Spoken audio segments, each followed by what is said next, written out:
Hello friends, நான் உங்க ராம் பேசுறேன். இன்னைக்கு நம்ம ஒரு இன்ட்ரெஸ்டிங்கான ஒரு இடத்த பத்தி பார்க்க போறோம்.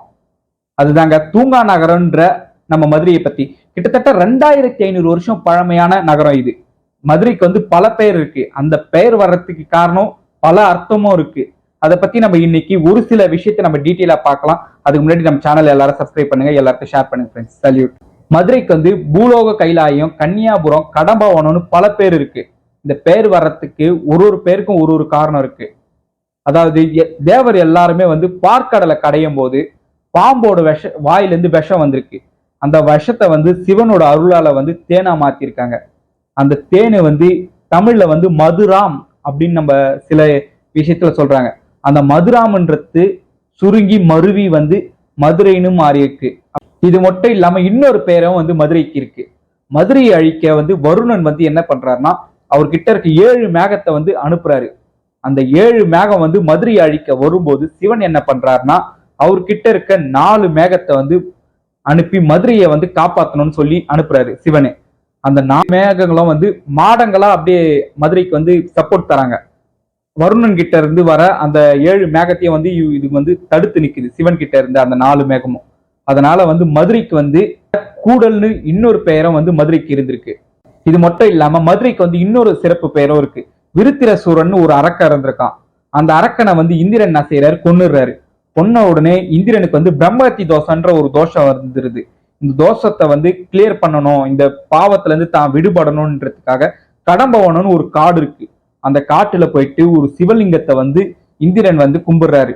கும்பிடும் போது இவருக்கு இருந்த அந்த பிரம்மஹஸ்தி தோஷம் போயிடுது.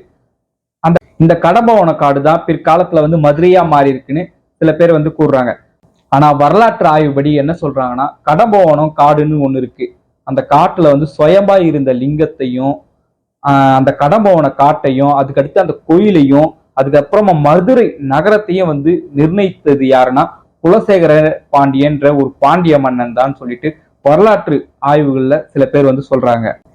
சிலர் என்ன சொல்றாங்கன்னா, குலசேகர பாண்டிய மன்னன் தூங்கிட்டு இருக்கும்போது சிவபெருமானே அவருடைய கனவுல அந்த கடம்பவன காட்டை அழிச்சு மதுரை நகரத்தை உருவாக்கணும்னு சொல்லிட்டு சிவபெருமானே குலசேகர பாண்டிய மன்னனோட கனவுல சொன்னதா சொல்றாங்க.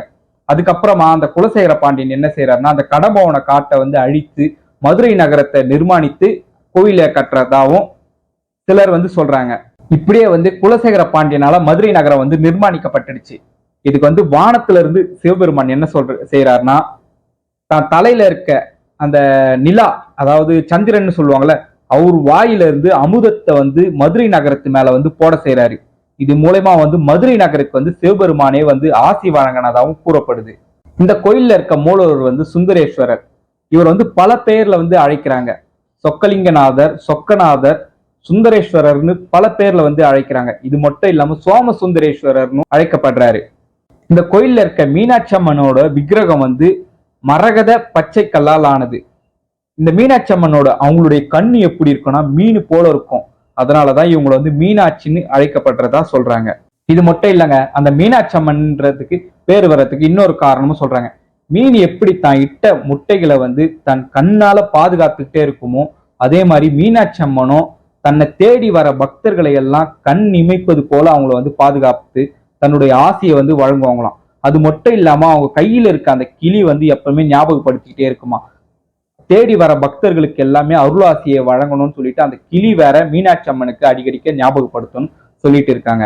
இது மட்டும் இல்லாம நான் ஆரம்பத்திலேயே சொன்ன மாதிரி இந்திரனுக்கு அந்த பிரம்மஹத்தி தோஷம் இருந்ததுல, அந்த பிரம்மஹத்தி தோஷத்துல இருந்து விடுபடுறதுக்காக சிவனை தரிசிக்கும் போது இந்த கிளிங்க தான் இந்திரனுக்கும் ஹெல்ப் பண்ணதா சொல்றாங்க.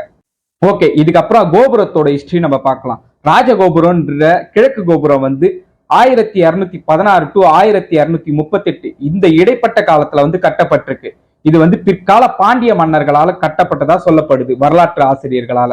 மற்றும் மேற்கு கோபுரம் 1323வது வருஷம் மாரவர்ம குலசேகர பாண்டியனால கட்டப்பட்டிருக்கு. மற்றும் தெற்கு கோபுரம் 1559வது வருஷம் விஸ்வநாத நாயக்கரால கட்டப்பட்டிருக்கு.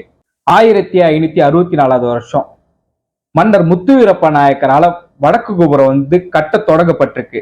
ஆனா இவரால கடைசியில இந்த கோபுரத்தை கட்டி முடிக்கவே முடியல. ஓகேங்க, இதுக்கப்புறமா இந்த வடக்கு கோபுரத்தை யார் கட்டி முடிக்கிறா பார்த்தா தேவக்கோட்டை நகரத்தார் கட்டி முடிக்கிறாங்க. ஓகேங்க, இந்த கோபுரம் 4 கோபுரத்துல எந்த கோபுரம் ரொம்ப பெரிய கோபுரம்னு பார்த்தா வந்து தெற்கு கோபுரம். இதோட உயரம் வந்து சுமார் 160 அடிங்க. ஓகேங்க, இந்த கோயிலோட சிறப்பம்சம் என்னன்னு நம்ம பார்த்தா, சிவன் நடனமாடியதா சொல்லப்படுற 5 முக்கிய தலங்கள்ல வந்து மதுரை மீனாட்சி அம்மன் சுந்தரேஸ்வரரோட கோயில ஒண்ணுங்க. இது மட்டும் இல்லாம மதுரை மீனாட்சி அம்மன் சுந்தரேஸ்வரரோட சபை வந்து ஐம்பெரு சபையில வந்து வெள்ளி சபைன்னு அழைக்கப்படுது. இது மட்டும் இல்லாம எங்கேயுமே நம்ம காணாத ஒரு முக்கியமான காட்சி வந்து மதுரை மீனாட்சி அம்மன் சுந்தரேஸ்வரர் கோயில்ல இருக்குங்க. சிவன் வந்து மத்த இடத்துலலாம், அதாவது நடராஜர் வந்து தன்னுடைய இடது காலை தூக்கி தான் நடனம் ஆடுற மாதிரி இருக்கும். ஆனா இங்க மட்டுமே தன்னுடைய வலது காலை தூக்கி நடனம் ஆடுற மாதிரி இங்க சிவன் வந்து இருப்பாருங்க. இது மட்டும் இல்லாம இங்க இருக்க மீனாட்சி அம்மனுடைய உருவ சிலை வந்து மரகத கல்லால் ஆனது. அதனால இவங்களை வந்து மரகத வள்ளின்னு அழைக்கப்படுறாங்க. இது மட்டும் இல்லாங்க, சிவனுடைய 64 திருவிளையாடலுமே மதுரையில் நடந்ததா கூறப்படுது. அதனால அந்த கோயில்ல இருக்க பிரகாரங்கள்ல சிவனுடைய 64 திருவிளையாடலும் வந்து வரையப்பட்டிருக்கும். ஓகேங்க, இது மட்டும் இல்லாம மதுரைக்கு வந்து இன்னும் சிறப்பு பல பேரா இருக்கு. இன்னும் மதுரைய தேட தேட பல அரிய தகவலும் இருக்கு. ஓகேங்க, சிவன் வந்து எங்கு பிறந்தாருன்னு நான் உங்ககிட்ட வந்து கொஸ்டின் கேட்கிறேன். அதுக்கான ஆன்சரை நீங்க தேடி சொல்லுங்க ஃப்ரெண்ட்ஸ். அதுக்கு முன்னாடி நம்ம சேனலை எல்லாரும் சப்ஸ்கிரைப் பண்ணுங்க, எல்லாருக்கும் ஷேர் பண்ணுங்க. நம்ம வீடியோ எப்படி இருந்ததுன்னு எல்லாரும் கீழே வந்து கமெண்ட்ல சொல்லுங்க ஃப்ரெண்ட்ஸ். சல்யூட்.